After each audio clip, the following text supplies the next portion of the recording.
seperti kata-kata yang kurang enak ya, kenapa anak-anak ini harus dibantu, kenapa gini. Nah terus setelah kami coba dan lalu bahwa anak-anak ini memang perlu dibantu.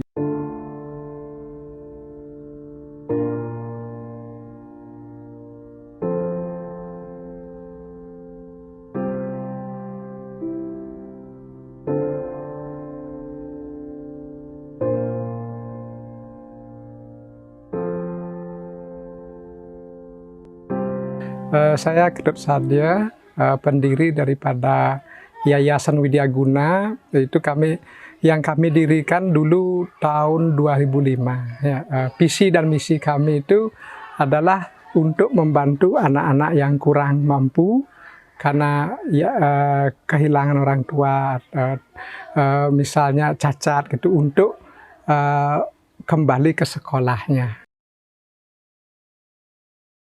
Jadi dulu waktu kami mulai, kami menemukan anak yatim piatu yang putus sekolah.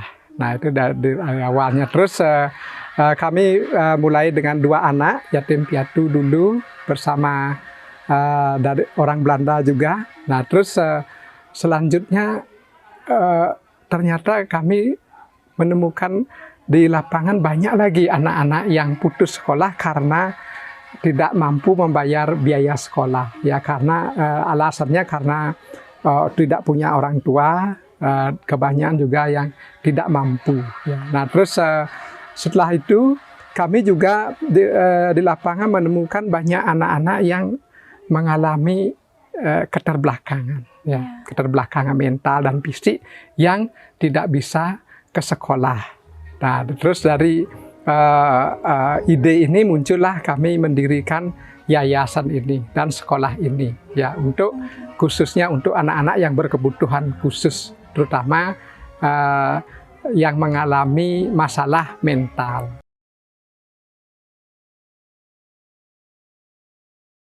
Ya, kendalanya itu sudah biasa itu bahwa kesadaran kita sebagai orang yang biasa, normal terhadap anak-anak yang mengalami keterbelakangan itu, ya, terutama respect kita, hormat kita, karena dulu kita tidak pernah diajarkan bahwa anak-anak yang berkebutuhan khusus ini kita harus bantu, ya. Karena kalau dulu tuh kita diajarkan untuk tidak memperdulikan mereka, ya. Itu kendalanya ketika kita mulai dengan membantu anak-anak ini, kita itu tidak justru dapat seperti kata-kata yang kurang enak, ya, kenapa anak-anak ini harus dibantu, kenapa gini. Nah terus setelah kami coba dan lalu bahwa anak-anak ini memang perlu dibantu gitu. Jadi sejak saat itu mulailah timbul kesadaran orang-orang terhadap lingkungannya, terhadap sesamanya juga gitu. Terus kendala keduanya itu ya itu masalah biayanya, ya. Tapi masalah biaya sudah juga kami temukan jalan keluarnya, solusinya itu dengan cara sistem sponsorship. Kami mengadopsi sistemnya dari Eropa, itu namanya foster parent, yaitu satu sponsor membiayai satu anak, dan itu ada minimalnya sampai selesai SMA, berarti 12 tahun.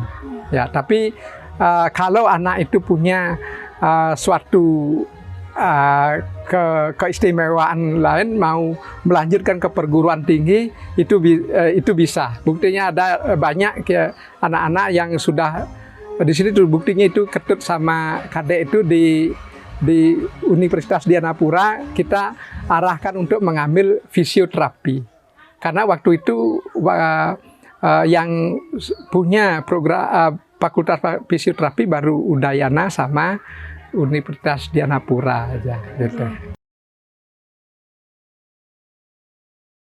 Ya, untuk selanjutnya untuk membangkitkan kemandirian anak-anak itu. Ya, jadi karena seperti anak ini mereka sudah mengalami keterbelakangan mental, misal cacat mental, ya sekarang namanya ADHD atau lebih dikenal autis atau tapi anak ini juga kehilangan kedua orang tuanya. Jadi bagaimana caranya supaya kedepannya anak ini bisa mandiri? Ya itu visi utama kami, karena selanjutnya itu misal sekarang masih kami titip sama neneknya, nanti kalau neneknya sudah tiada, mereka bersama siapa lagi gitu. Kan mereka harus diajarkan mandiri dari sekarang. Ya misalnya cara mencuci bajunya, melipat bajunya, cara pergi mengurus ke mandinya gimana itu. Kita ajarkan dari sekarang supaya kedepannya mereka bisa mandiri. Ya, baik secara kehidupan sehari-hari dan harapan kami tentunya juga secara finansialnya. Sehingga kami juga ke depannya ada rencana ketika mereka beranjak dewasa, misal di sini banyak yang 20 tahun ke atas, supaya mereka juga bisa punya kesempatan bekerja dan mendapatkan income atau itu pendapatan, sehingga mereka bisa menghidupi diri mereka sendiri gitu.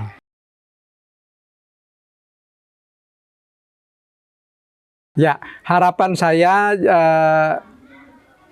bahwa kita semua sesama itu harus saling menolong, saling membantu. Itu karena masih banyak anak-anak yang masih memerlukan bantuan kita. Mereka lahir tidak secara normal, dan atau mereka lahir tidak bersama orang tuanya lagi. Ya, jadi harapan besar sekali yang saya titipkan ke pengurus barunya, adik-adik itu, nanti kesadaran bahwa kita harus saling membantu bersama. Karena saya juga sebagai pendiri, pengelola, pelan-pelan saya juga sudah menyerahkan pekerjaan-pekerjaan, tugas-tugas saya kepada penerus kami di sini, anak adik-adik kami yang sudah, itu anak asuh kami yang sudah selesai belajarnya di Universitas Dianapura, sekarang ada juga mahasiswati, sudah nanti ini yang mengambil alihnya. Jadi mereka di sini dari kecil kami bina, kami asuh supaya peduli sama sesamanya. Sekarang mereka yang akan mengurusnya. Jadi kedepannya semuanya harus mandiri gitu.